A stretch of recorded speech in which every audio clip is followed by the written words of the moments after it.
Baik, terima kasih sahabat pelapor kita Rashid Jali untuk cerita pagi Kedah, dan sudah pasti yang sekarang ini kita akan membicarakan berkenaan satu topik yang sangat menarik, iaitu berkenaan program Genius Remaja. Ya, dan difahamkan juga program Genius Remaja ini ada banyak cawangan, ada 4 cawangan sebenarnya membantu untuk anak-anak yang kesesuaian, mengikut kepada kesesuaian dan apakah antara minat mereka supaya mereka ada aktiviti yang menarik untuk dilakukan di hujung minggu. Dan siapakah yang bertuah untuk bersama dengan program ini? Kita bersama dengan Dr. Nasruddin Subhi selaku Ketua Program Genius Remaja untuk memperincikan dengan lebih lanjut lagi. Assalamualaikum. Waalaikumsalam. Terima kasih mengundang saya. Ya. Terima kasih juga Dr. kerana sudi bersama kami pada pagi ini. Dan sudah pasti Dr. sebagai permulaan yang mukadimahnya lah, mungkin Dr. boleh memberi penerangan berkenaan program Genius Remaja ini, Dr. Okey, baik Munawar, Raja Sofi. Program Genius Remaja ini merupakan satu program yang ditubuhkan oleh kerajaan, ya. Program ini sudah berjalan kurang lebih 12 tahun. Ya, kita bermula 2010. Program ini sebenarnya adalah usaha untuk memperkasa remaja berisiko ataupun remaja B40, khususnya yang tinggal di kawasan projek perumahan rakyat ataupun yang dikenali sebagai PPR. Ya, seperti mana kita tahu, kawasan PPR itu kurang ruang, ya, dan biasa kita dengar masyarakat kata rumahnya sempit. Jadi kita masuk ke kawasan PPR itu untuk mengelakkan remaja-remaja ini terlibat dengan gejala tak sihat, gejala lepak tidak tentu pasal, ya, mungkin terlibat dengan jenayah. Ya, kita isi ruang hujung minggu mereka dengan aktiviti yang bermanfaat, yang remaja sendiri suka. Gitu. Okey, jadi setakat ini bagaimana sambutan daripada khususnya anak-anak ini dan juga ibu bapa yang telah pun membenarkan anak-anak mereka untuk mengikuti program ini, Doktor? Alhamdulillah, ya, kita dah bermula seperti mana yang saya katakan 2010. So yalah, of course di peringkat permulaan itu banyak cabaran. Sebabnya orang tak tahu program ini tujuannya apa dan sebagainya, tetapi along the years, ya, sambutan itu semakin menggalakkan dan kita terus melakukan promosi dari masa ke semasa, ya. Setakat ini saya boleh katakan kita ada kurang lebih 7,000 alumni yang sudah terlibat ataupun sudah pernah merasai ya, program yang kita tawarkan di dalam Genius Remaja. Ya, seperti mana yang saya katakan tadi, ibu bapa juga sudah mula terbuka, ya, sebab program ini dijalankan dalam kawasan tempat tinggal mereka. So isu keselamatan, isu pengangkutan untuk pergi berprogram, itu tak ada isu sebenarnya.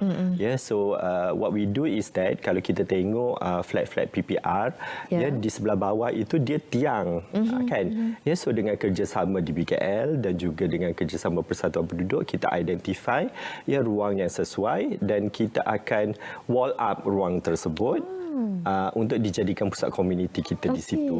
Jadi budak-budak ni, remaja-remaja ni turun saja daripada kawasan rumah mereka ke bawah dan boleh beraktiviti. Tak perlu jauh-jauh kan? Tak perlu jauh-jauh. Dengan ada program Genius Remaja ini sangat memudahkan program yang berkonsepkan komuniti pastinya. Okey, Doktor, mungkin boleh kongsikan apa antara aktiviti-aktiviti yang direncanakan di bawah program Genius Remaja ini dan bagaimana impaknya dalam memperkasakan sahsiah dan juga peribadi dan juga akademik remaja itu. Okey, baik. Seperti mana yang saya katakan, program ini bermula dengan tujuan untuk mengisi masa lapang mereka itu, particularly, especially hujung minggu. Ya, so di peringkat awal memang kita buat market survey untuk tahu sebenarnya remaja-remaja ini minat apa, kan? Sebab kita tak nak bersifat imposing, ya, kita tak nak kita bagikan sesuatu remaja tak suka. So bila remaja tak suka, mereka tak join program. Ya, so atas market survey yang kita laksanakan itu, kita dapati bahawa remaja suka kelas kek dan pastry, kelas fotografi, dan kita ada kecantikan, kita ada juga vokal dan muzik, dan yang terakhir kita ada kelas button badge. So kalau kita lihat kelas-kelas ini, rata-rata adalah kelas-kelas yang banyak relation dengan reality TV masa kini dan situasi gaya hidup masa kini. Kan? Ya, semua orang nak cantik, kan? Semua orang nak selfie, kan? Fotografi, kan? Semua nak menyanyi. Semua nak menyanyi, kan? Rancangan di TV banyak, ya. Ya. So begitulah, ya, sebenarnya. So kelas-kelas ini kita create hujung minggu dan melalui kelas ini secara tak langsung dia berupaya memperkasa remaja itu. How we do it is that earlier on, ya, di peringkat awal itu memang kita kena pasti melalui kajian penyelidikan 25 aset positif yang kita nak inculcate dalam diri remaja. Contohnya disiplin, jati diri, semangat, kerjasama antara satu sama lain. Bagaimana kita lakukan? Kita lakukan secara tak langsung melalui interaksi tenaga pengajar dengan remaja-remaja ini dan juga sesama mereka. Ya, so itu kita lakukan, ya, di dalam kelas. Ya, so daripada situ, selain daripada mereka mendapat kemahiran, mereka juga mendapat meningkatkan dia punya soft skill, ya, dia punya self esteem, ya, sebab remaja-remaja di PPR ini sebenarnya sangat kurang dari segi apa yang saya perkatakan itu tadi. Ya, so mereka perlu sentiasa digalakkan, ya, agar mereka boleh berdiri sama tinggi dan duduk sama rendah dengan remaja-remaja lain. Tetapi saya boleh katakan, ya, apabila kita beri peluang dan ruang ini, memang mereka boleh berjaya. Ya, sebab kita dah laksanakan program ini 12 tahun kan. So bila 12 tahun tu memang kita nampak sparks of kejayaan itu. So contoh yang saya boleh bagikan, ya, kita dah ada kurang lebih 11 ke 14 orang tenaga pengajar yang asalnya itu remaja joining kelas kita dan sekarang ini kita dah angkat mereka menjadi tenaga pengajar. So mereka yang pula mengajar adik-adik di kelas tersebut. Ya, contohnya asalnya mereka belajar fotografi di dalam kelas. Lepas tu timbul minat untuk mendalami ilmu fotografi itu. Ya, dan dapat peluang sebab kegigihan mereka tu kan, dia dapat peluang untuk sama belajar. Ya, so ramai sebenarnya remaja-remaja kita sudah berjaya sambung pelajaran ke UiTM sebab di UiTM ada bidang fotografi kan. So bila respon yang kita dapat daripada UiTM, tenaga pengajar pun sangat memberansangkan. Ya, mereka mengatakan bahawa remaja-remaja kita memang advance, ya, foundation itu dah kukuh. Ya, malah kita bakal mengadakan MOU dengan UiTM sedikit masa lagi, ya, agar urusan remaja-remaja ini untuk sambung belajar dapat diperkemaskan. Ya, so bila mereka dah ada segulung diploma, then kita interview mereka bagi yang berminat. So sekiranya mereka berkebolehan dan berkemampuan, kita angkat sebagai tenaga pengajar seperti mana yang saya sebutkan tadi. Kan, so di situlah kita cuba memutuskan rantaian negatif yang berlaku dalam masyarakat, khususnya yang melibatkan remaja-remaja, ya, supaya mereka ada masa depan yang lebih cerah di masa akan datang. Ya, hopefully they can create their own future. Betul. Mengubah masa depan yang lebih baik kan. Baik, itu saya kira satu program yang cukup baiklah Munawar kan bagi anak-anak muda kita, remaja khususnya, daripada mereka melepak. Kalau kita tengok pun kadang-kadang kan mereka melepak yalah main gitar, menyanyi beramai-ramai kan. Jadi ini antara aktiviti-aktiviti yang kita boleh elakkan. Selain daripada itu, kita tukarkan kepada berbentuk ilmiah lah. Maksudnya dengan adanya masa depan, dan mungkin juga mereka akan menerima segulung ijazah daripada pendidikan ini. Dan saya kira rugilah kalau kita tak mewawarkan lagi kepada orang ramai untuk khususnya golongan B40 untuk menyertai program ini, khususnya bagi anak-anak remaja mereka. Jadi mungkin doktor boleh wawarkan sekali lagi kepada mereka yang sesuai untuk sama-sama join program ini kerana masa depannya cukup cerah bagi anak-anak mereka. Seperti mana yang saya katakan, program ini khusus untuk remaja berisiko ataupun remaja B40. Ya, tidak semestinya mereka tinggal di kawasan flat PPR yang sedia ada. At the moment kita ada 4, ya, 2 di area Pantai Dalam, PPR Seri Pantai dan Pantai Ria, PPR Desa Rejang di Setapak, dan juga PPR Kampung Muhibah. Ya, namun yang demikian kita juga dalam proses untuk membuka cawangan-cawangan yang baru. Ya, dan remaja ini kita cater setakat ini umur 13 sampai umur 19 tahun. Dan kelas kita berikan secara percuma. So asalkan mereka tergolong dalam kategori B40 ini, tidak kiralah mereka duduk di kawasan mana, asalkan mereka sudi untuk datang. Ya, sebab kita ada remaja yang datang sejauh daripada Rawang. Ya, parents dia sanggup hantar. Dia memang B40 dan kebetulan anaknya juga ada mild autism. Okey. Ya, so dan dia mendapat tahu melalui ceramah yang dia dengar. Okey. Ya, muzik boleh membantu remaja-remaja yang autistik ni. So dan dia bertanya dengan salah seorang guru vokal kami. Okey. Dan untuk mendapatkan perkhidmatan one-to-one tutoring, tapi guru saya cakap saya boleh mengajar, cuma bayarannya mungkin mahal lah nanti.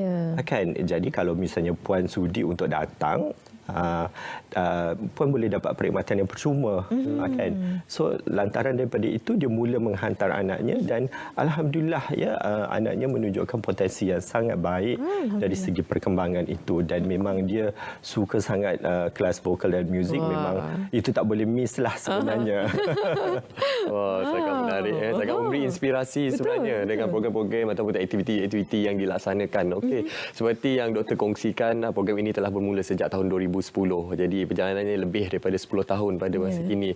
Jadi apa antara cabaran terbesar dalam melaksanakan program Genius Remaja ini? Apa antara usaha untuk memperbaiki agar impaknya lebih bersifat holistik dan juga sasarannya dapat dicapai, doktor? Well, seperti mana yang saya katakan, tak ada program tanpa sebarang cabaran. Betul. Kami pun berhadapan dengan cabaran. Ya, antara cabaran yang paling besar sendiri adalah untuk mengubah mentaliti remaja itu sendiri dan mentaliti ibu bapa terhadap program yang kita tawarkan. Ya, contohnya ya, saya pernah dengar ya melalui apabila saya bertanya dengan staf saya dan sebagainya, saya pernah dengar ada satu cerita ini di mana si ibu melarang anaknya mendekati remaja-remaja yang join program kami sebab dia khawatir anaknya nanti akan minat untuk terus minat untuk mempelajari bidang fotografi dan dia tak mampu untuk memberikan atau menyediakan kamera DSLR itu. Ya, sedangkan sebenarnya program kita seperti mana yang saya katakan, dia secara percuma, bermakna everything kita berikan. So maknanya bukanlah setiap remaja itu diberi satu DSLR untuk mereka guna, tapi mereka boleh pegang dan itu secara berkongsi. Kan? So in fact, katalah kalau misalnya mereka dah meningkat dewasa sampai ketika mereka sambung belajar, ya kita akan cuba bantu untuk mereka dapatkan dana pelajaran, ya, termasuklah membantu mereka sekiranya mereka menjurus ke dalam bidang fotografi untuk dapat DSLR secara percuma. Ya, so itu kita bantu sampai setakat itu. Yang pentingnya ada niat, ada kemampuan, ada usaha untuk mengubah diri. Ya, so itulah yang sebenarnya Munawar cabaran yang paling besar. But alhamdulillah seperti mana yang saya katakan, bila kita dah berjalan 10-12 tahun ni, ya, dan ada kejayaan yang nampak depan mata yang remaja itu sendiri paparkan. Ya, contohnya antaranya tadi seperti mana yang saya katakan, ada yang sudah boleh menjadi tenaga pengajar, ada yang sudah boleh buat bisnes kecil-kecilan dengan kemahiran itu. Ya, contohnya mereka belajar kek dan pastry, dia boleh dah buat dan ambil order. Kan? Ya, begitu juga mereka yang belajar fotografi ni, ya, mereka join ya cikgu-cikgu yang dapat job hujung minggu, ya, ataupun mereka sudah bergabung tenaga antara satu sama lain ataupun dengan abang-abang senior untuk projek-projek hujung minggu, kan. So kalau misalnya mereka gigih sebelum PKP tempoh hari, ada yang dapat sehingga RM3,000 sebulan. Kan, bergantung kepada kegigihan masing-masing, kan. Kerajinan tu kan. Kerajinan, ya, sebenarnya boleh. Kan, ada remaja yang tak pandai cakap bahasa Inggeris dah boleh bercakap bahasa Inggeris. Sebab selain kelas kemahiran, kita juga ada kelas bahasa. Kan, kita ada bahasa Inggeris dengan bahasa Korea. Ada bahasa Korea, mesti ramai yang minat nak masuk. Alamak doktor, kami pun rasa nak join doktor. Kami boleh masuk doktor. Betul lah kan. Boleh. Jadi idol ataupun jadi mentor. Ya, sebenarnya kita juga ada mentor. Ya, untuk kelas-kelas kita ada mentor. Ya, contohnya macam kelas vokal dan muzik, alhamdulillah kita dapat penyanyi Black untuk jadi mentornya. Ya, untuk kelas kek dan pastry kita ada Dr. Izani, pemenang MasterChef. Mentor. Ya, untuk kelas fotografi kita ada saudara Muhammad Fadli Fadli yang menjadi fotografer untuk MotoGP ya. Antara acara sukan yang besar. Baik, itu antara mentor-mentor yang mempunyai nama besar yang sudah pasti akan memberi inspirasi kepada golongan sasar ini dalam program Genius Remaja ini. Terima kasih kita ucapkan kepada Dr. Nasruddin Subhi yang merupakan ketua program Genius Remaja, dan juga terima kasih juga Doktor kerana memberi inspirasi kepada anak-anak kecil kita ini untuk terus berjaya di masa hadapan, Kak. InsyaAllah. Ya, terima kasih, all the best. Moga terus memberi inspirasi buat semua dan terus membantu anak-anak remaja ini. InsyaAllah. Okey, baik, dan seterusnya para